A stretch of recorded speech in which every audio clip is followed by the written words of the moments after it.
In this episode of Lakeside Drive's F1 podcast, we answer your questions. G'day there, my name is James Baldwin and welcome to another episode of Lakeside Drive's F1 podcast. In this team radio episode, we are answering all of your questions from Instagram and Discord.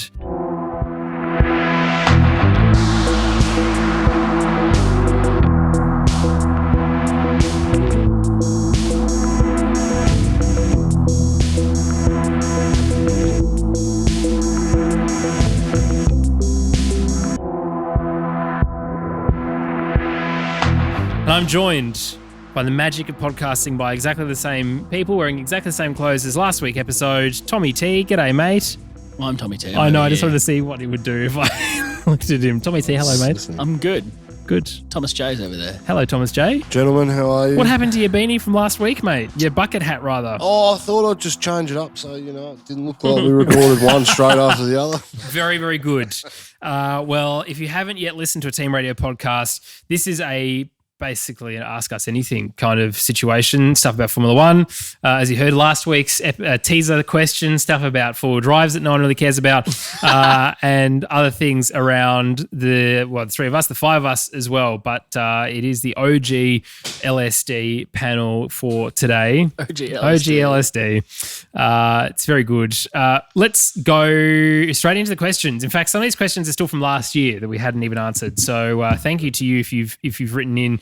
Except for you, Freya, who you got way too excited doing too many questions for us. This comes from Zeddy.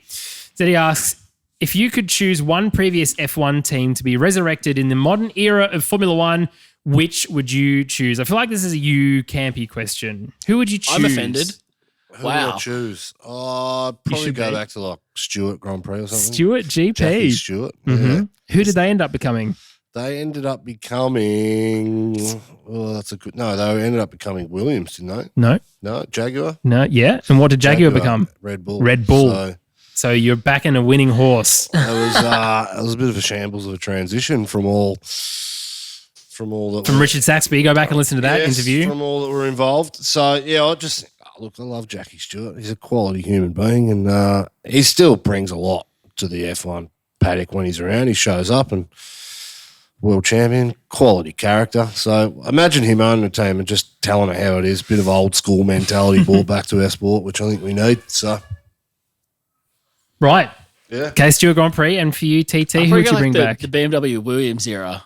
Oh, okay. A bit different. So bring back a team that's still here. Yeah, but they're not. They were the BMW Works team back then, and it was different. They had that beautiful CS kind of livery. It was a vibe. Do you want to bring back Marussia?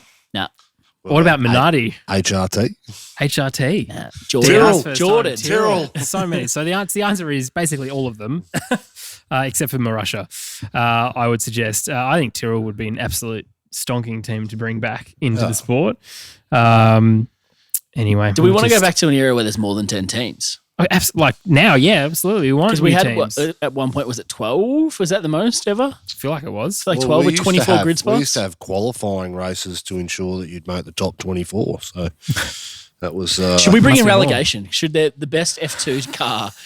I'm joking. You know what I think what we should do? Here we go. We should have 3 chassis on the grid, like from a manufacturer, and 3 engines. And you come in as a customer. Are they in the same chassis? They have to fit a certain parameter. Yeah. You come in as a customer, like when we become billionaires, we go, right, we want this chassis, this engine. How is that different to F2? Well, exactly. Look at the racing in F2. Yeah, but that's not the pinnacle of like technology and racing, and that's what we want. I know. It's never going to happen, but that would be great. And they used to be a bit like that back in the day too. Just come in and pick what you want. I think if this Porsche stuff goes through, that's interesting. That's not going to happen. The sport's too professional to be like that. What do you mean? There's more money. Porsche's like, hey, can we have... No, I think what he's saying is Porsche will come in, but it's not going to go into one regulation with chassis. It's not going to happen. But that would be cool. Or are you saying Porsche's not going to come in? No, they will. Okay, good. Oh, good. That's a great Porsche segment. or Audi. I think just spreading the love, so it's not just Mercedes, Ferrari dominated power units with like a handful of others. Well, if you come in, choose the chassis you want, choose the engine you want, choose the drive you want, you could put together the best of the best. Sounds like fantasy. It is fantasy, but it would be cool. Do you want to join us in reality and maybe think of something that might legitimately work and make money. As a DR fan, I am in fantasy land at the moment. Or 24/7. I'm glued here. Thanks for your questions, Eddie. This one comes from Bailey. If you could spend the weekend with any driver on any track with any Formula One car from any era, who would it be? Tommy T, you can go first. Ooh. Oh, you don't want to go first this time. Oh, rookie, turn your laptop off, James. I always like Rubens. I think I go Rubens with his era Ferrari. You're a big Rubens fan. I do like Rubens Closet a lot. Rubens fan. Good for Not you. closet. Not closet, I'm the opposite. Good for you. I'm outed as a Rubens fan. Yeah, I feel like Big fan. I'm going to join you in that. He Yep. seems lovely. He does. He seems like a lovely guy. Yeah. One of like the longest standing drivers, best teammate ever, you could argue. Yeah. Just always a consistently good second driver. Gives good guy energy. He's kind of Good like, guy energy. Good guy energy. yeah. Okay. What a word. You're going to Jim? hang out with Rubens. In which era of his cars do you know which one you'd like to? One Are we of the talking Ferraris? One of the Ferraris. Pick a year. I don't know. He was there a long time. He was man. there of all of them. Yeah. Just the full suite of Rubens Whichever Barrichello one's the best Ferrari. Ferrari one. Listen, you all know that I got into this sport late. I know little Are bits. you even into this sport yet? Not really. Let's be honest. It's like the third sport I follow. But I think that era. And what are we doing any weekend and which track? And it'd probably be Spa. I think Spa. Yeah. Rubens at Spa. Campy. I would go Kimi Räikkönen, young Kimi, I'm not surprised. at with his this favourite all. track, Spa. Yeah. But I'd go in like the Mika Hakkinen 98, 99 Whoa. championship winning. So I think that was the West. You know, the black and grey, the West McLaren. Can confirm. That would be, for me, Did you touch that one, James? car. Yes. Yes, I did. Which McLaren haven't you touched? None of them. That car. The golf livery one, actually, because it was right in front of the big windows where they were doing all the development. I was like, oh, I can't because the engineers will see me. That car from like the mid-90s to like 2003 was clearly the fastest car anybody had ever seen, just plagued by reliability. It used to be in the lead with Grand Prix by like 40 seconds. Yeah. Then all of a sudden, oh, that's a mechanical for Coulthard or But another or classic Kimi or- Adrian Newey design.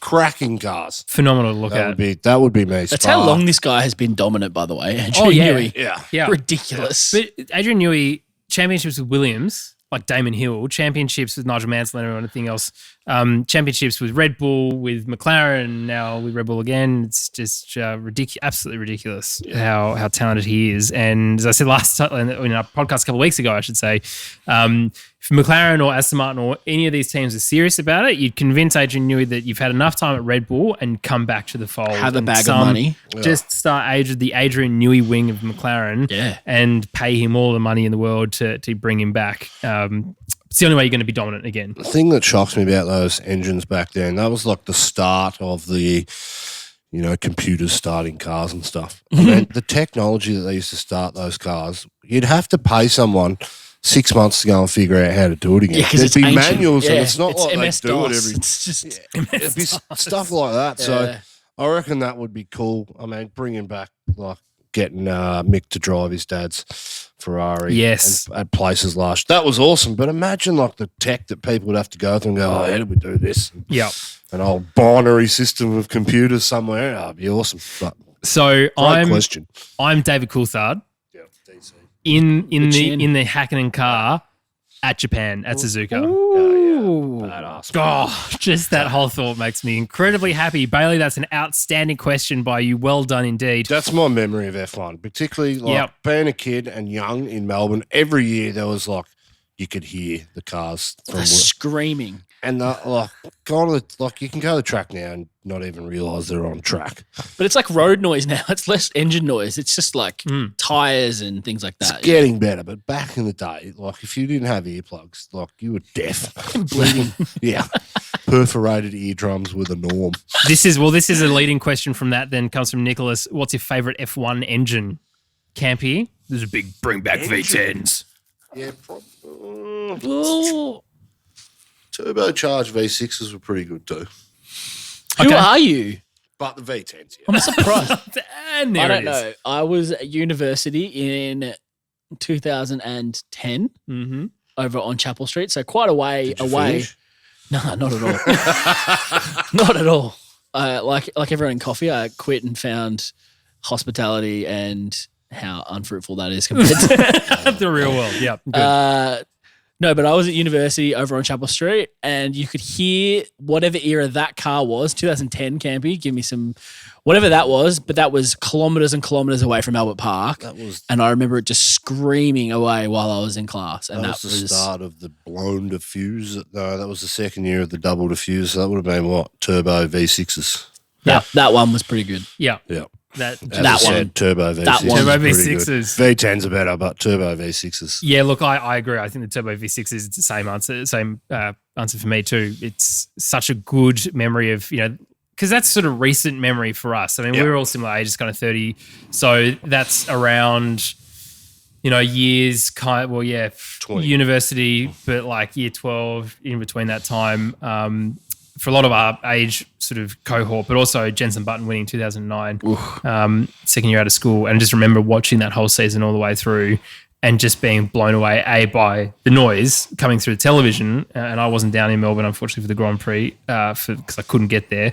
But that era up until Turbo Hybrid, which just completely ruined it in terms of sound. 2010 was the first year that I actually went to the Grand Prix on my own accord and was just blown away because it was the year that Webber was supposed to win races and stuff, and his 2010 start wasn't too good. I think he came fourth or something. Anyway, great. Someone call him out if he's wrong. Yeah, leave us a message. Never got on Discord. a podium at Melbourne, but he came fourth a couple of times. So. This one comes from Andrew. Who are your favourite F1 drivers of all time? Let's nail it down, shall we? Let's say your favourite 3 Formula 1 drivers. Ayrton. Mm-hmm. Jensen. Cool. Yep. Man. And probably Mika, yeah. That's probably my 3. I love Mika, yeah. I love Mika. He's my dude. I love DC. He was quality, although, not the driver that he probably should have been. Yep. Love Webber. Love Webber. When that book came out, I've never read a book that quickly in my life. I think it was done in about 18 hours. Never read a book in my life. No, I've read plenty of books, but that's yeah, exactly there with you. Read plenty of books. Love Webber. Look, love Kimmy. Kimmy's awesome. Alonso's awesome. Going back, like Anton. You can only say 3, mate. Don't break the rules. God. This is serious rules here. Hey? It's a serious podcast. We're at 7 at this point. I mean, Nicky Lauda's great. Stop naming people, mate. Lauda's great. Hunt was a character, although he talks with a stick up his backside. Oh, man, we've had some quality characters. Can you pick 3? Can you nail it down? Name 3 out of all of the people that you've mentioned. Danny, Rick, Webber, and Kimmy and Mika. That's 4. You're a shocker. Anyone from Finland. So you might as well have VB Australians as well. in the Finns. And you're welcome, Australians. Yeah, okay, fair enough. I think Mark Webber, absolutely, because he just was no nonsense with Seb. Love Mika Hakkinen as well. I think just, again, kind of in that no nonsense vibe. And can you really go past Nigel Mansell and the moustache? Because he was like, he's so easy to forget. Yeah. Like now we talk about Nelson Piquet Jr. coming through and then Ayrton Senna and then Prost and all these other guys, but we forget that really the success with Williams was thanks to the moustache. And because he's just not searching for relevance as a Formula One driver anymore, he's happy to just not have anything to do with it and go about his life. Nigel Mansell's F1 on the Super Nintendo. What a and Game Boy. Cracking game. Genuinely, yeah, that's a lot of my youth playing that. Yeah. Another one I forgot to mention was just Sir Jackie. Yes. Character. Yeah. Going all the way back. Yeah. There's tons out there we've forgotten. It's a good question, Andrew. Well, they're the ones that come off the top of our head, so that's good. Well, this comes from Lewis, and it says, will Albon run Latifi to shreds in the Williams in 2022? It's clearly a last year question. I think we probably would have said yes anyway last year, but maybe the question should be, will Oscar Piastri show up Albon in 2023? Yes. Yeah. Okay, good. I'm glad we all agree with that. He's going to show up half the grid, let's be honest. Yeah, I think you're right. This one comes from James. Great name. What tracks do you want to podcast from this year? Well, we've already had a couple, and I've been to Miami, couldn't get to the track, so Not that I probably would have wanted to. Been to Australia. That was good. Miami would have been a horrible track to be at in that swarm of people. It's sweaty and pretty no good. And overall, as a quality of a race, but also the whole lineup. It was a circus, right? Okay, well, what were the Floridians like as people? Were they very flamboyant or what? Were they all just coked up to the eyeballs?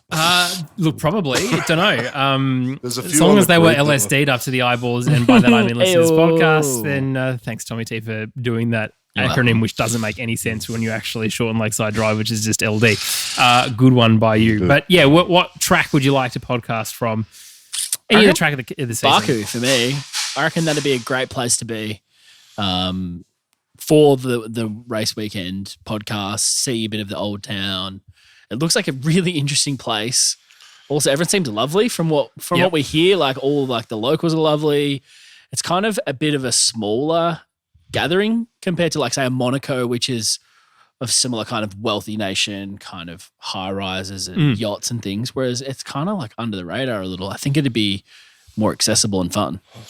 We would have done heaps more the last few years, but we've had a virus going around which has made travel. Which virus? Have we? Stupidly hard, but I think Texas, Coda, that'll be awesome. Yep. I think I'll definitely be there this year. So Singapore with the other one. That would be well, so one of the chefs from Common Folk, shout out to Mark, I don't know if you listen. He's heading to Singapore. He's booked his tickets. Good for him. Legend. That would be a cool place to go to because it's like the city operates all night. Yeah. Yep. So I think that would be...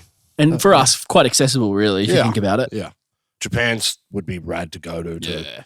That's in our time zone, too. So. Well, yeah, I think Japan, certainly for this year for me, I've got on the list Hungary, Spa, Coda, and Japan. Yeah.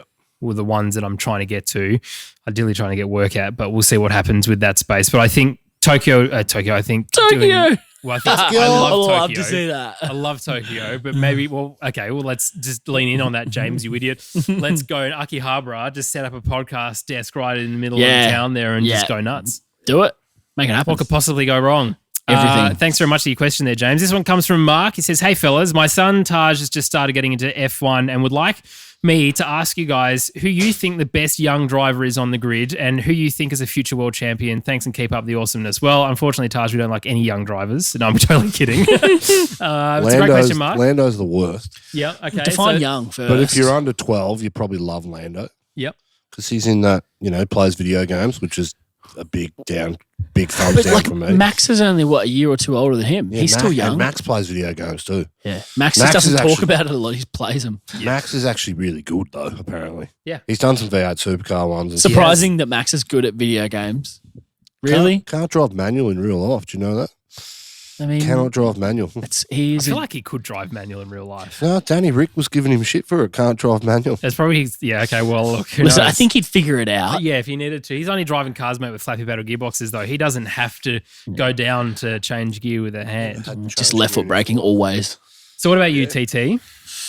Some young drivers. Well, let's cast our eyes maybe a little bit further afield than just Formula One. We've got Oscar Piastri, of course, who we would love to say is a future world champion. That's a no-brainer. But there's others, maybe like Teo Pourchaire, who is an Alfa Romeo driver in F2. Okay. What about some of the others like Jack Doohan? What's he doing? Well, he's not doing too badly this year in Formula 2.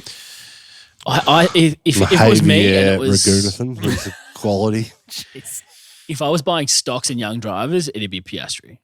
I would be buying the merch. I'd be if he had a rookie card, I'd be saying get that because it's going to be worth some money one day. That guy is bona fide, as Campy would say. He's a star, bona fide star. Callum Ilott, he's a good character. Yep. Schwartzman's not bad too. But this is the problem we were sort of discussing in the last episode around the bottleneck that's now currently formed because of a lot of the decisions made by teams previously. Is a lot of these guys, Schwartzman's a good one to sort of pick out. Ilott too. You look around the grid at some of the New Zealand guys as well. Yeah. Yep. Liam Lawson is fantastic. He's done some stellar drives in other series as well. DTM and stuff as well. Yeah. So there's some potential others, but maybe they just won't get their time in Formula One. I mean, Oscar Piastri is the easy answer. I think at this point, looking at the other younger people, you've got Zhou Guanyu, who's probably not a champion, but still a rookie this season. Mick Schumacher, who is getting better, but hasn't really shown any of the significant pace. Charles Leclerc hasn't been a champion yet and kind of is in that younger age bracket. So is potentially on that path, but already is in a championship winning car, almost winning car. So it's easy to say. It'd be interesting maybe to revisit this question. It's a great question, Mark, and thank you so much for listening. But it would be interesting to revisit at the end of the year after we look at the performances in Formula 2 and Formula 3. I mean, Max is still a young driver. Max is young. He's a current world champion. Yeah, he's the best. Kind of hard to beat. So, kind of hard to beat. But. Thank you so much for that. I'll just say, check out if he's interested in F1. Check out your F3s and your F2s. Even jump online, check out like the CIA karting in Europe and stuff. Some of the racing on that is phenomenal to watch. You get kids that are just have a bad qualifying and then come through from like 30th to first. It's just some cracking racing, and the more I get into F1, you look further back to these younger series and see where they're coming from. New Zealand GP is a good one to watch too every year. So you get those are the races that you get a real good understanding of who's coming up and moving forward. F3 European Championship too. I know that's on one of the BN Sports channels on Foxtel or KO, which you can check out a lot of stuff too. So that's just FIA regional. So it's really countries. So I think you get Britain, you get Italy, Germany, and there's one other Formula 2. So, cracking. There's some good. I mean, Arthur Leclerc coming up too. He looks like he's a genuine F1 prospect as well. So, anyway. Yeah, it's good. Go and check those out. Thanks so much for the question, Mark. Another Mark asks, how do we each get into Formula 1? I think we've previously answered this question, but it was well worth having another crack. TT, would you like to go first? How do we get into Formula 1? And was it listening to this podcast? Two idiots had a podcast that he said was so shit. Let me on. And as a good mate, I was listening and I tried to phrase it in constructive criticism, but it was a lot of criticism. Did you? No, I think it was, you had 2 episodes before I jumped on, I think, and I was like, hey, it's really engaging when you do this, but also this just droned on for however long, whatever it was. But as a mate, I was like, hey, I really want you guys to succeed more than anything. And then James was like, why don't you just shut up and get on it and help fix it, you dummy, instead of just slinging mud from wherever you listen to your podcast. So that's kind of how it happened. Yeah. I'd always been like a loose motorsport fan. I'd always enjoyed cars and would watch Top Gear and would just know what was going on in and around motorsport. Yeah. Roughly. Never really focused on it just because of the time zone thing more than anything. And it was just hard to access Formula 1 easily and kind of without putting in the effort to wake up early and know things. So it kind of gave me that push. And then was it that season that Drive to Survive came out after that? It was, 2019. So like around our 2nd or 3rd episode. Yeah. It had come out and it kind of coincided with like, okay, well now other people are thinking about it. And I think it was one flight I was watching and I went back and watched like these hour-long season reviews, and that was awesome to watch. I prefer to watch that actually than the Drive to Survive the last couple of seasons, to be honest, because it was so engaging. Yeah. And I was like, I remember this happening. I know that. And I knew who the good drivers were and that kind of stuff. And it just took me to jump into this podcast and dive into it to go, okay, I fully appreciate this and now I care enough about Formula 1. Yeah. I think we both kind of fell out of love with Formula 1 for a little bit there in the mid-teens, didn't we, Campy? I certainly did. 2016, 17, 18, I didn't watch. And then towards the end of 18, you and I started talking about that and actually doing something and doing a podcast. Yeah, look, for me, my parents are not, my dad's not a rev head. They're not car guys. I wouldn't call myself a car guy either, but my first dream as a kid was to race Supercross. I went and saw Jeremy McGrath race at Melbourne at Rod Laver Arena, and I was like, this is the coolest thing ever.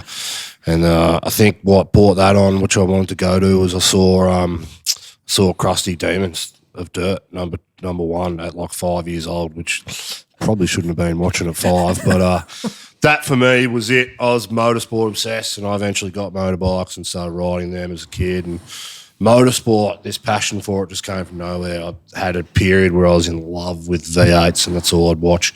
F1 came later on, I think.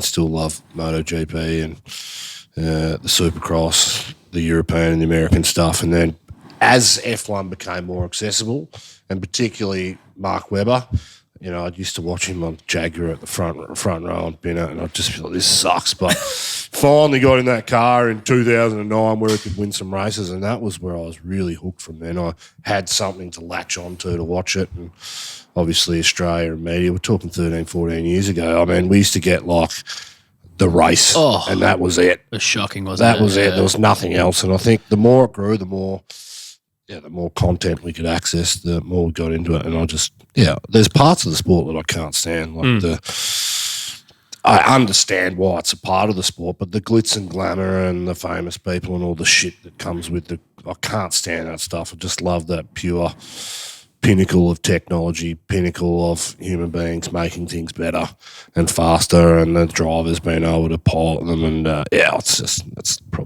why I love it the most.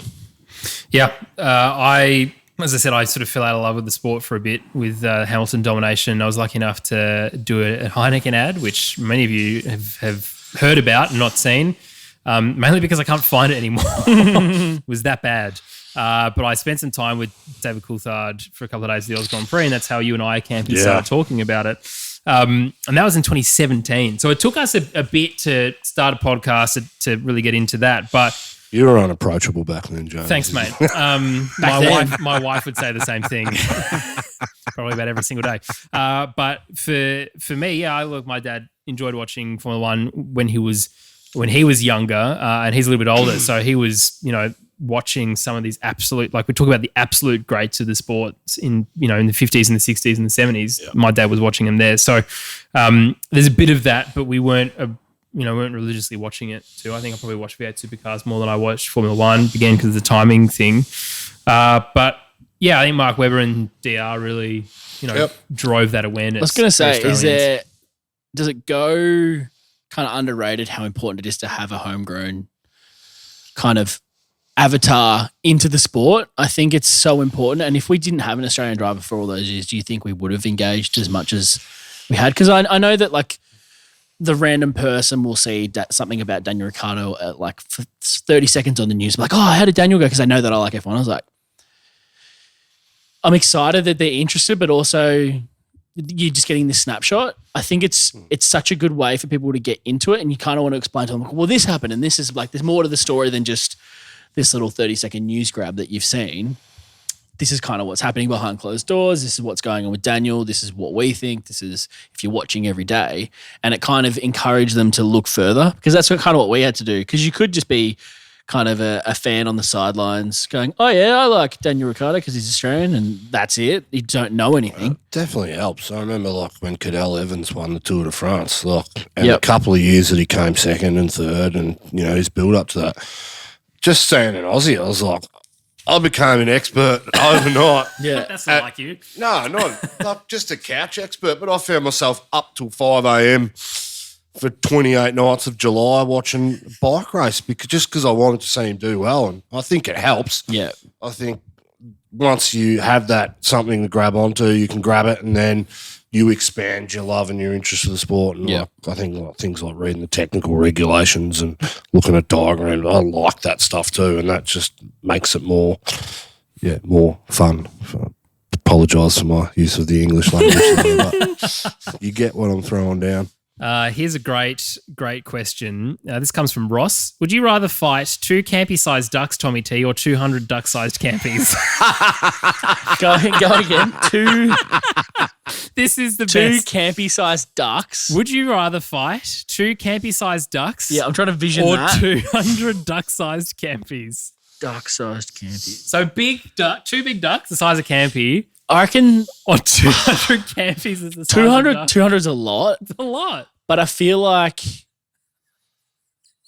they'd be like small ball-sized Campy-shaped ducks, and you could dispatch them with a quick boot. Whereas the 2 ducks as big as a Campy, that's a lot of bill to deal with at his size. And I feel like they've got more reach with that bill than I have with my fists on my legs. So I just have to get on the defensive. So I think I'm going to take on the 200 little Campy ducks. The imagery here is absolutely I reckon fantastic. I could kickball a lot of those Little Campy ducks. Probably, yeah. What do you think, Campy? Well, If as a man that loves good old duck hunt, it's quality, or, just get some. Either way, it's easy. You just get a. Geez, what kind of Just weapon get a would I have to use to shoot a duck the size of you? Probably the same. Probably the same as duck size Campy. blunderbuss. Yeah. Just get some. You need C4 the key maybe. with She's a claymore. key And just key trick with- you into running at me. the key with duck ammo is to get like your shotgun, the spread as far as you can. So if you're a shit shot like myself, as long as you're somewhere near the target, the shot, it's You're cheating effectively is what yeah, you're saying. exactly. Yeah, good. So All right. you can Such a get good specialised duck shot. I think I nailed that. My explanation. I think you was did. Good. Very Yeah. good from you. All right, let's go to And this I'm not question. sorry if I offended anyone for shooting ducks out there. I could not care less. Zanny asks, who was better during their stay at Red Bull, Seb or DR? Tommy, let's start with you. Seb or DR? It's hard because, and I think we sort of mentioned this with Dave Munner saying he doesn't like comparing teams pretty at hard. different times, but they were at Red Bull at the same time. So Yeah, it is a tough one because you've got someone with experience at that time and someone who's fresh at that time. someone who has 4 world championships and someone who doesn't. Yeah, it's a little different. It's clearly Seb, I Clearly think. Seb. As much as we love DR. I think you have to say Seb, right? I think Yep. it's a tough comparison because you say, yeah, Daniel has a lot of potential. And if you flip when they were born and given the inverse opportunities, maybe it's different. But based on what results we've seen, you have to say Seb is a 4-time world champion. That's pretty unbeatable. Who's better during their stay? The question is DR or Mark Webber at Red Bull? Not career, but at Red Bull, who had a better career. I'd go with Mark over DR. Although DR showed a hell of a lot of potential, Yeah. and Mark would say he was faster than me by a mile. But different eras. Different like- eras. yeah, I mean, he everything. wasn't in a dominant car. That's it. Yeah.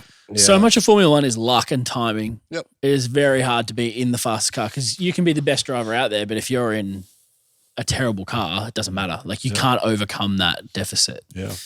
Let's go to a question from Daz. Lewis Hamilton has over 100 wins, but it isn't half the battle of winning these races having the fastest car. I'd like to hear in depth from you guys, as he isn't in my top 3, let alone the greatest of all time. Well, I mean, this is a question again from last year, so we're starting to see a slight difference in him. Campy? Results-wise, hands down the GOAT.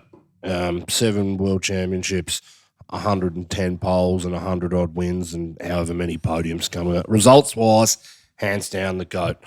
The argument is, though, you get someone like Fernando Alonso who knocked Ferrari and Michael Schumacher off that pedestal 2 years in a row, but has never had a world championship winning car since. It's catch-22. The cream, for me, always rises to the top. The best drivers always get the best cars, but there's luck involved too. And I think guys like your Schumachers and like your Hamiltons got extremely lucky with the machinery they got. Schumacher didn't start winning until Ayrton Senna tragically passed away, and then it was the Michael Schumacher era. It's hard to point at the GOATs, and we can really only rely on, for me, guys like Brundle who have seen everybody race and seen everybody do it. Max Verstappen is the driver of a generation, probably like Ayrton Senna was back in his day. But, guys beat Ayrton too, straight up in different machinery. And So it's interesting. But then you get guys like James Hunt who were not quick a lot of the time, but when they were unstoppable and no one could beat them. So it's interesting. But he's the GOAT for results. Other than that, the argument's flawed because of the way the sport is. It's not an even competition. If you phrase it into whose talent and abilities would you want if you were starting a team kind of From scratch, no eras, no anything. You've got a really good car. Which drivers, if you could pick from any era, which 3 would you pick based on raw talent, ability, those kind of things? Because rather than looking at results, let's look at, and I think that's where this question's phrase is like ability and talent.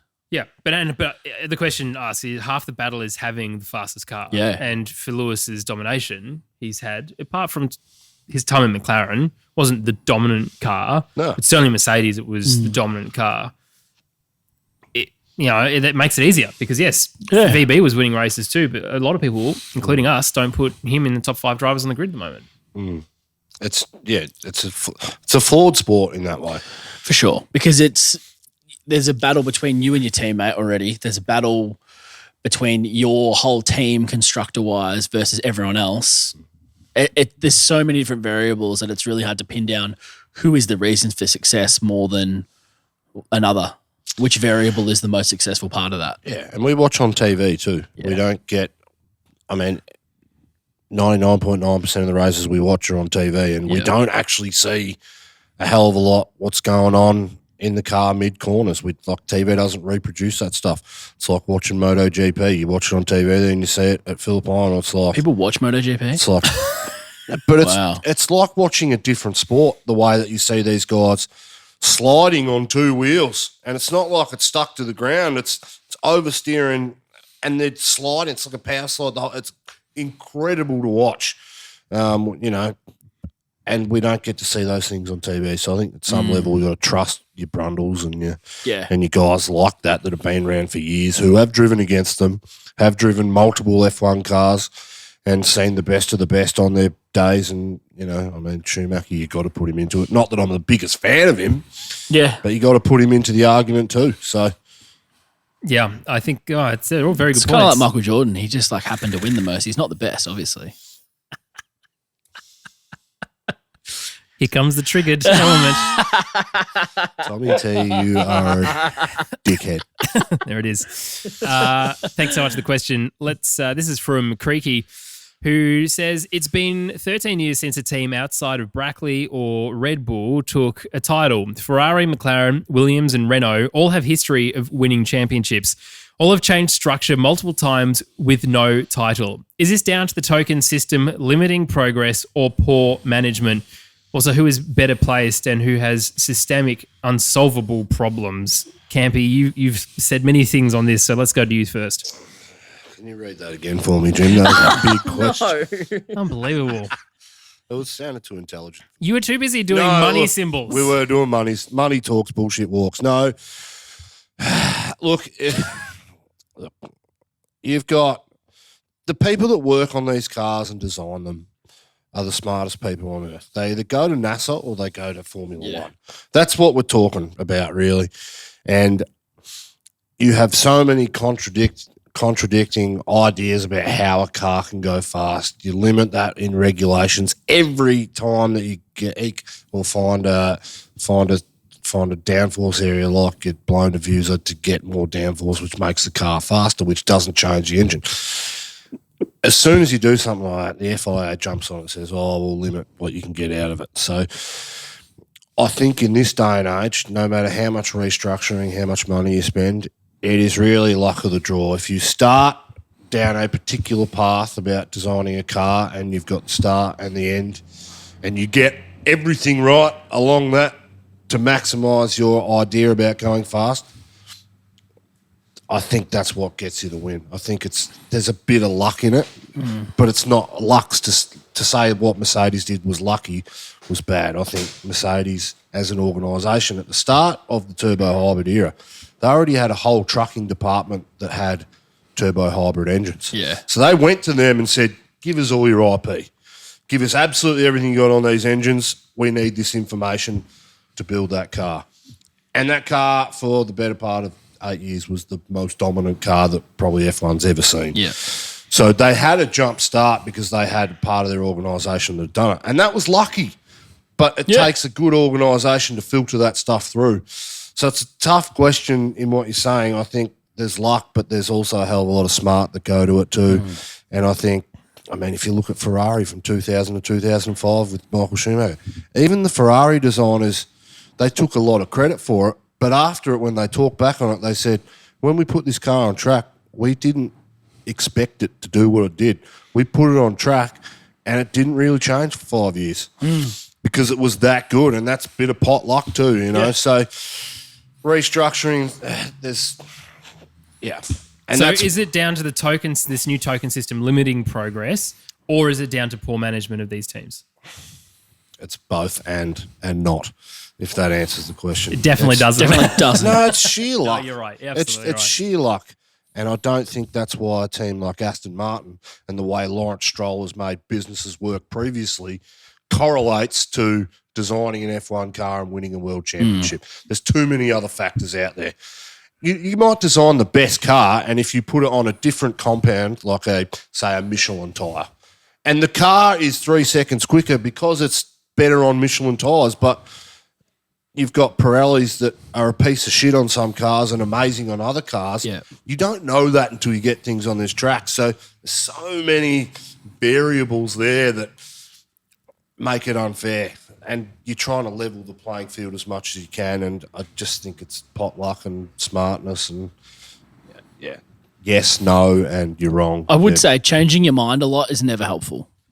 I think sticking to your guns and some consistency is always, like, you look at any sport really, consistency, chemistry, those kind of factors are always indicative of winning teams. Mercedes, very good example of that. The consistency they had for 8 years was unbelievable. They had the same people in the same roles, getting better and better and better every day. They knew exactly what Lewis wanted. They knew exactly what Valtteri wanted. They were very stable, and that meant that they could focus on the minutiae and the tiny little things that made winning easier, rather than someone who's starting from scratch every year, 2 years and going, let's throw everything out and start again. Let's throw everything out and start again. If you're constantly doing that, you look at these teams that constantly rebuild in any sport and go, oh, we just need to throw all this away.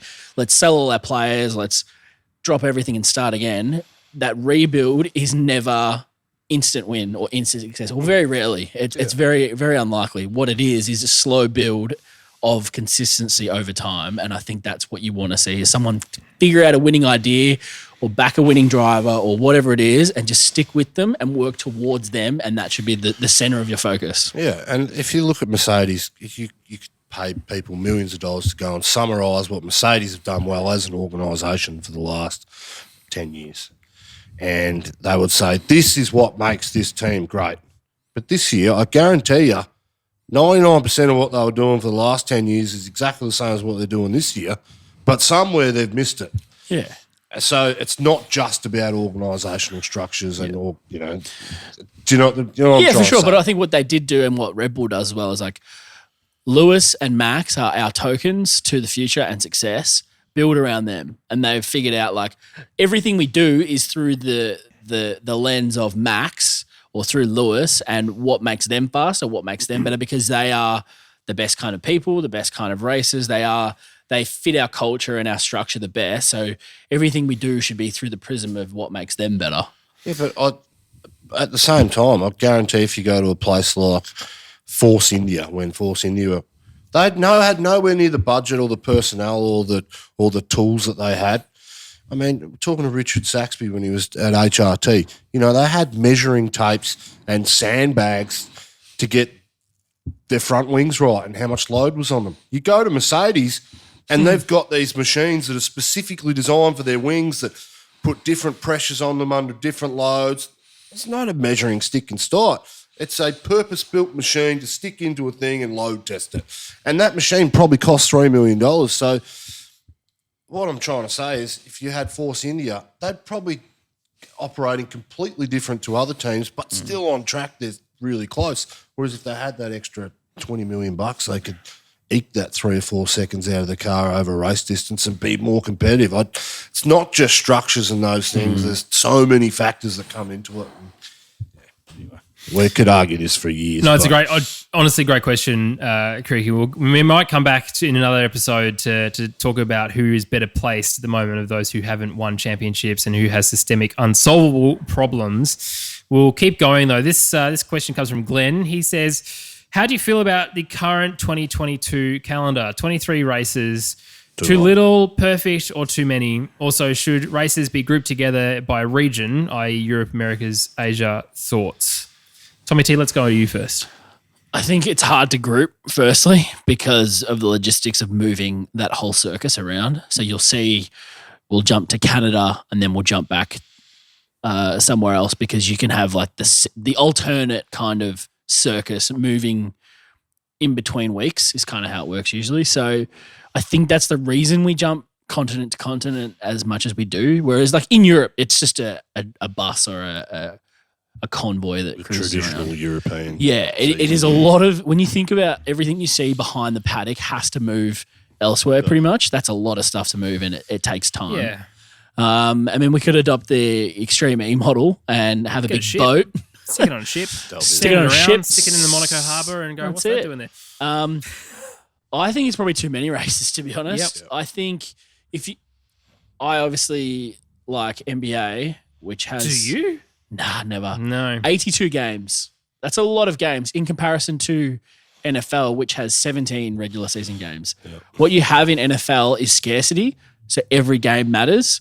Whereas in the NBA, I can just have a rest. There's 82 games. If I sit down for 5, whatever. Teams. The percentages will balance out. I can take it off. We see DNFs in a 15, 16 race season. They mean a lot more than in a 23 race season. What you get is it smooths out some of these things, and the more races, the winner will be the true winner. It's a better representation because it's a bigger sample size, but you don't get that jeopardy, which I always talk about, which is interesting and is what we love about sport, is the who knows what could happen kind of aspect. Less races. Yep. I know we want more product and we know we want to see more racing, but I think it would actually be better because they mean more for every race. As for regions, now that we've got 3 races in the US next year, plus you've got a Mexico, you've got a Brazil and a Canada one, you're not going to run those races consecutively each other because the storylines for that are too tight and they're too continued. The beauty of having Miami and Texas so far away from each other is you've got a whole season in between them. So there's different storylines. I just think people will lose interest, and it's not great for the sport as a whole to run those races consecutively because it's like, oh, we're now in the American part of the season and this is the story.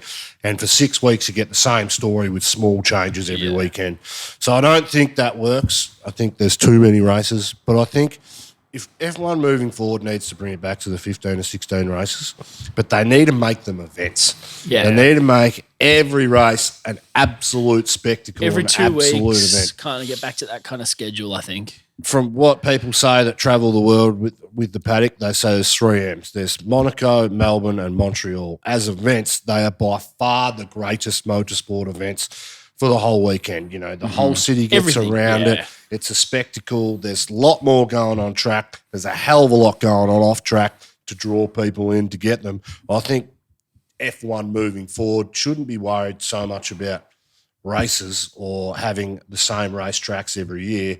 There should be 15 or 16 with 25 tracks On rotation. contracted to X amount of races over the next 10 years. But you got to make those races massive events and build them up so that they're like you're never going to get a Super Bowl for F1 every weekend, but it's like a final every time you go to. It's like an Aussie grand final. You know what, though? Do you know what I mean? It's never going to happen because the more races, the more advertising, the more money, the more product.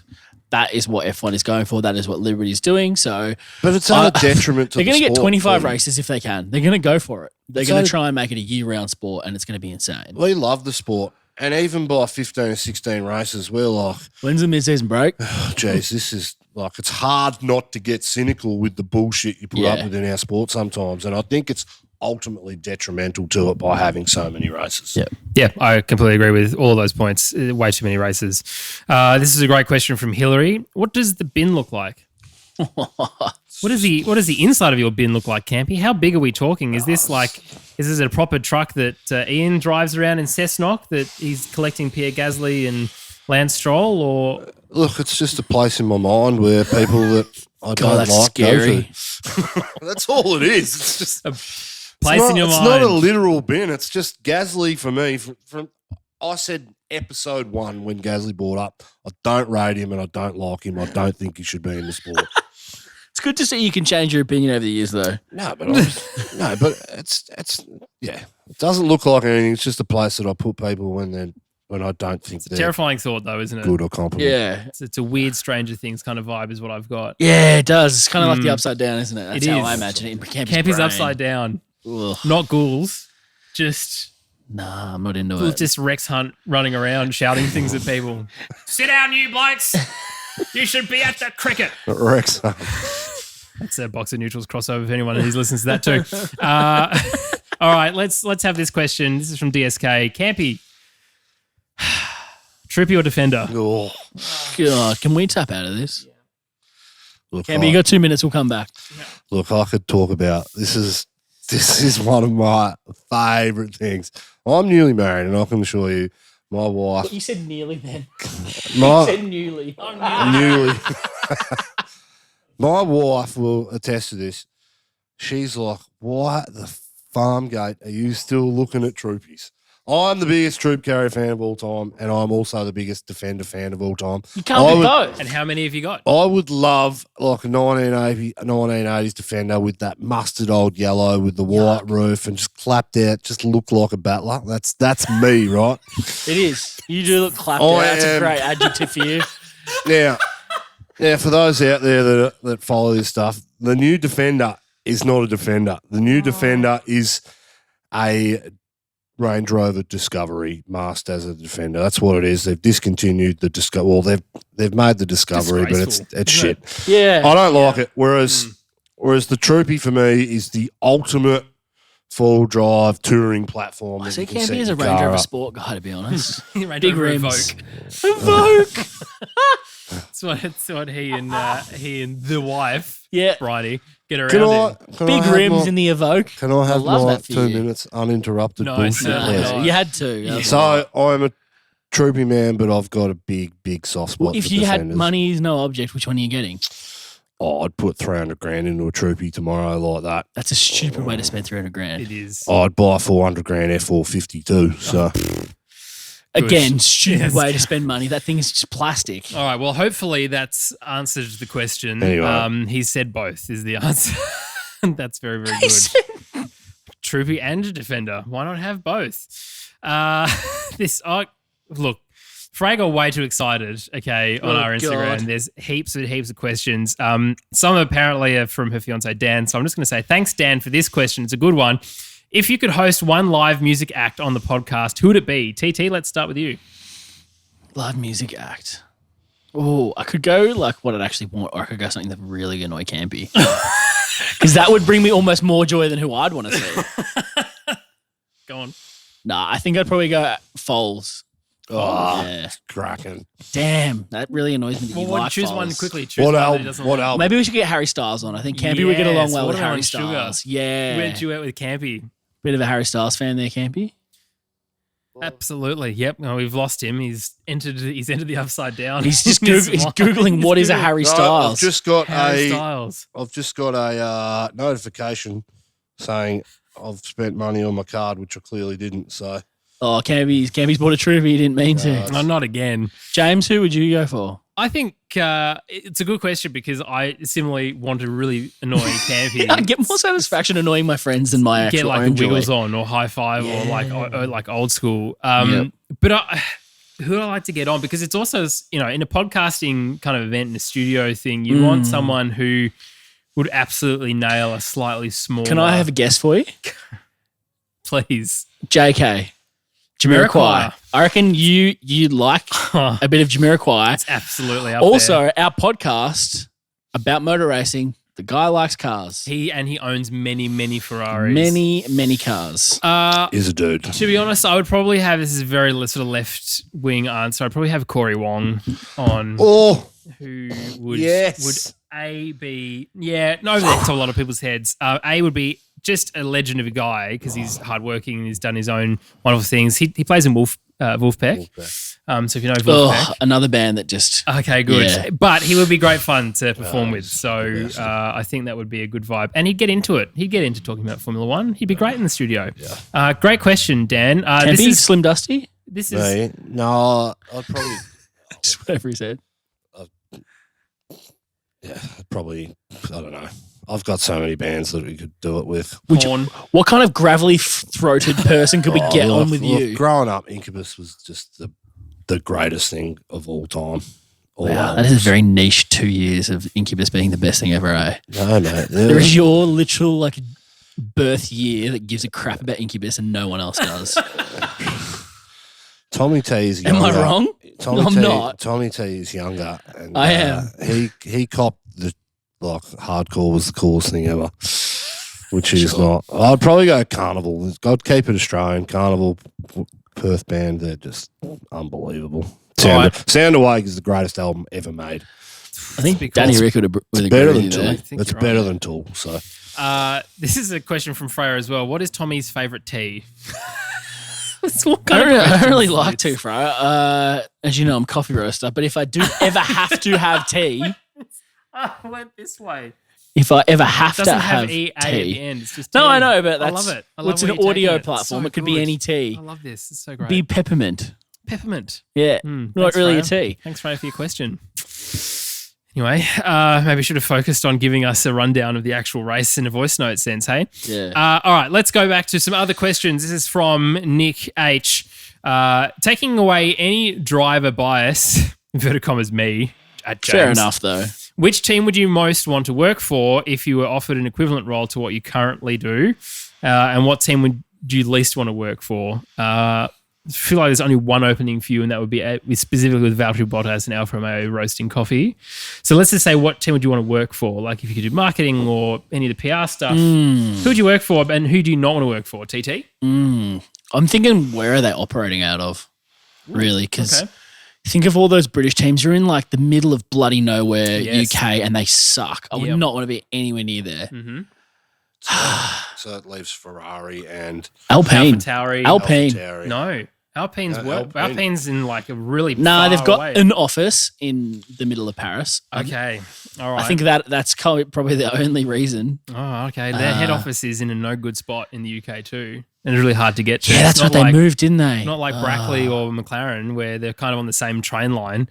Where It's- are the good ones? I don't want to Well, AlphaTauri. AlphaTauri yeah. is in an absolutely amazing spot Yeah. in Italy. I think that's so my is vibe. Ferrari.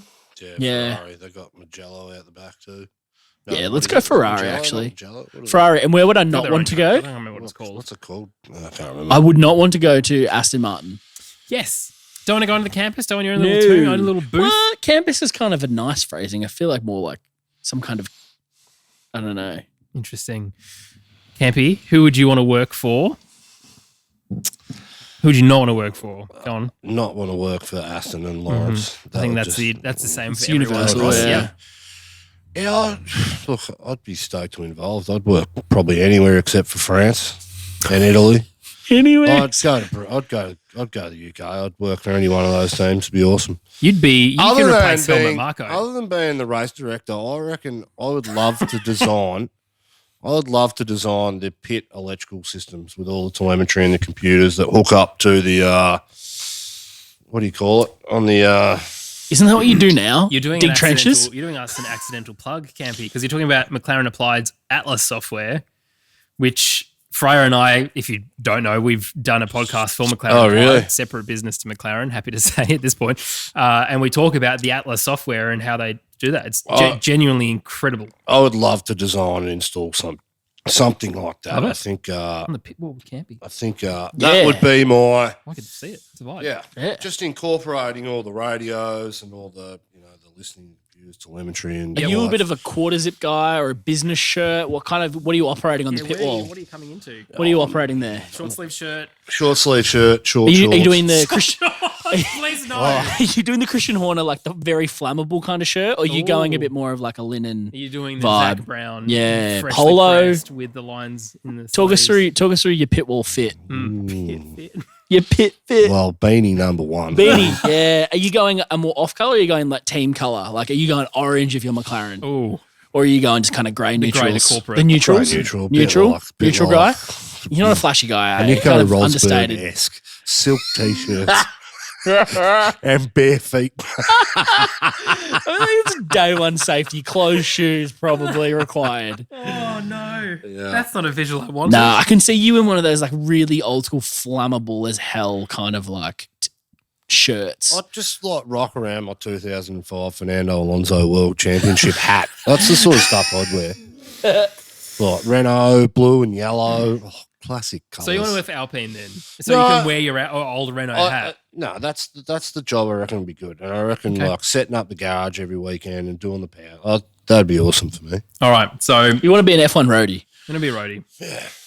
But I just want to rock up 3 days before, set everything up, then not do anything until we pack down. That's the dream. Let's take it all in. He's onto something there. Yeah, you're not wrong.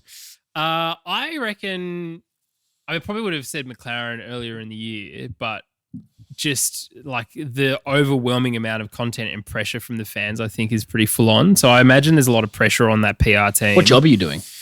I probably do social management, I guess. Something. Yeah. I think I genuinely think that the best team to do that for at the moment would be Alpine because there's no pressure, but you've got outstanding performances like Fernando Alonso and you're restructuring with, a brand new team principal who's been around a long time and showing that he's pretty good and happy to talk to camera when you put it up. And in fact, Alex Thompson, who is the current social media manager for Alpine, who is an Aussie, she's awesome. She's doing outstanding work, like with Fernando and Esteban. She does little walking interviews with them coming out, and she's crushing it. I genuinely would love to see her in a broadcast because she's doing so well. And I think without that pressure, but the ability to sort of run your own routine is a good thing, whereas someone like Mercedes is hyper-prescriptive around what you would do. Same with Red Bull. You've got rules around, branding and everything else across all of these different types of motorsport. I just think Alpine would be a good vibe. And especially if Oscar Piastri was coming in there, that would also be very good too. At least Aston Martin. No thanks. We'll do one more question and then we'll wrap up this team radio episode. Don't forget that you can send through your questions and we will answer them in the next episode. We'll go to Supercars. Tilly Willy 13 at myself. Why the dislike for Supercars? I can enjoy A-League and the English Premier League for similar yet different things. I find a similar comparison between open wheeling and touring car Formula rather. At least Supercars get a jet fly past every now and then. Well, in our last episode, absolutely, the F-35 doing that trip around Darwin was superb, absolutely fantastic. Look, I don't hate Supercars. It's just not interesting to me anymore. And I think obviously we've lost this manufacturing in Australia. There's no Holden v Ford. Yep. And the biggest thing for me is when the cars aren't the cars that they're trying to be, what is the point? When you've got the Ford Mustang safety car out the front and there's, say, Anton De Pasquale behind in the Shell Ford, it's very clear the difference in proportions. Where you go, well, that's a Mustang and this is just what? It's a NASCAR. Yeah, it's a Shell. Let's make it the shape of a Mustang. Plastic on the side of it. It's literally. Yeah, seriously. So I think one of the things is if they wanted to change and make a real, try and get, but this is the thing, I think the era of competitive customer teams as in, well, I own a BA Falcon, so I'm going to support Ford at Bathurst because what I'm looking at is a BA Falcon with the seats ripped out in the back and, better suspension and better engine and everything else. Like that was a really good vibe. You think about like the R32 Skylines and, how good was that? Well, you see some of the other competitions around in Europe and they have to actually have like enough manufactured versions of that car, whether it's a race going version only, like you see the Aston Martin race cars, they're cars you can actually purchase. You can't go buy a supercar. They're literally just this behemoth of a machine made with some mounting points for a shell that looks like a car that might be on the street. Yep. That's all it is. They're just custom built cars underneath. They are like rat rods, really. Yeah. The one thing I do love about V8 Supercars, though, is the commentary. Yes. Neil Crompton. Oh, Crompo's just unbelievable. A star. What a star. Just super excited. I love how excited he was about the F-35. He lost his voice about that and then went into the comms box and then lost his voice over what was a pretty outstanding performance for Zach Brown's team. Bathurst does transcend into something that you will watch regardless, I think. Yep. It is that kind of iconic. What I do like is the shootout. I think that's interesting. I would love to see someone on a flying lap come through and finish a lap by themselves with the camera just on them. Meanwhile, someone else starting their flying lap. Doing that kind of for just say Q3 would be a very interesting thing. I would love to see that kind of thing. Yeah, you get different track conditions. The person who goes last gets the most rubber, but that's how it works. And rather than trying to find track space, trying to do all these things, and we end up missing whoever got it, but you have to go, this is your one chance to do a good lap. That's all you get. It's just a very interesting, like, do or die kind of style of qualifying. And I really enjoy it every time I watch it in supercars. Yeah, look, V8s is the best touring car championship by far, hands down, in the world. And Bathurst, that is a track that, it's so unique. It's incredible to watch. For me, we don't have enough tracks like that. We've got that and Phillip Island. Yeah. And that is it. Yeah. I mean, Winton, Yeah. I mean, The rubbish. they're not great. Sandown? Sandown's great for viewing. Yeah. But for me, it's not like F1 where we have all these unique tracks like they are spectacular to watch. I would froth to see a V8 supercar go up and down Eau Rouge. That would be something incredible. At the back end of Spa too. Anyway, I don't think Australia has those tracks. And unfortunately, all the things you said about Ford versus Holden, I think that's what we grew up with. It was always a massive. That was the point of touring cars, Yeah, wasn't it? It was the car that your dad or your mum drove. For me, V8s is not accessible like it used to. It's on Foxtel and or car, which you've got to pay for. It is losing relevancy really quickly, and it's a shame because it's a great category and they should be doing awesome things. But we lose some big names. Like you lose guys like Scaife and Lowndes, and I mean, what's his name going over to IndyCar, and I mean, Scott McLaughlin. And even when the other Aussie that went to NASCAR a few years ago, Marcus Ambrose and stuff. I mean, when those guys leave, it's massive. If Shane Van Gisbergen left the sport tomorrow to go and race DTM in Europe or something, man, who's the personalities to take over? Love Chaz Mostert, but I mean, I keep an eye on the sport, but I just don't love it like I used to. It's just not the same, and it's losing relevancy, and I think we really need to change up something in the Australian psyche when it comes to V8 supercars to get it back to its heyday. Or have we seen it, lived through it, and we always talk about yesteryear and how good it was? Yeah, it's an interesting question. So we don't hate it, we don't dislike it, but it's not. I'm not watching it. I'm not putting it on except for Bathurst. I think that's right. It transcends a lot of motor racing. And can I just say the broadcasts? Like, there's so much else that goes on the Supercars weekend. Like, you've got all the support races and stuff. I just can't watch it. I can't watch all of it and take it in. When you're already literally committing like they're on from 9 a.m. till 6 p.m. Yeah. And you get to see a qualifying in a race. And for me, it's just there's too much happening. But we've already committed to watching F1 and we struggle to watch all of the content through that weekend. I cannot tell you how much of a commitment it is even just to do podcasts, let alone watch the race. It'd be really nice to go, I'm not going to watch it live. I'll just kind of wake up and I'll watch it sometime today. But we want to make sure we're watching qualifying, we're staying up to date with stuff. And that's kind of the commitment. And we appreciate all your support for that. But it is a commitment, and you do feel like I need to give that energy instead of saying, there's a supercar race or there's something else I want to watch. You kind of like, I need to go to bed now to make sure I'm like fresh to watch qualifying at 4 a.m. or something dumb. Yeah, no, that is what we do. But we love doing this podcast for the reasons that you well and truly know. Well, that's it for this Team Radio episode. Thank you so much for your questions, for sending it through on Discord or on Instagram. The questions that I haven't yet answered, thank you for sending those through. We'll do another episode in the not too distant future now that I'm in person and we can do in-person podcasts. I think more like non-Formula One ones as well. I want to hear more about like Campy's advice. Yeah, if you have any specific questions, if you want to make this a bit more of a talkback show, pre-recorded talkback, if you have an issue that you want Campy to solve, I've got a relationship problem, what do you think? Yeah, please send that through. What could possibly go wrong? What's the thing you call up the insurer and they're like, this is our general advice only. It's general advice only. Please. Don't sue us. But thank you so much for listening, boys. Thank you to you. A few car-related questions are good too, because obviously everyone is car people to some Absolutely. extent. I mean, I have a Polo, let's be honest. Well, the last... It's not even a Golf. In the last Team Radio episode, we did speak about 86 that you don't... that I have.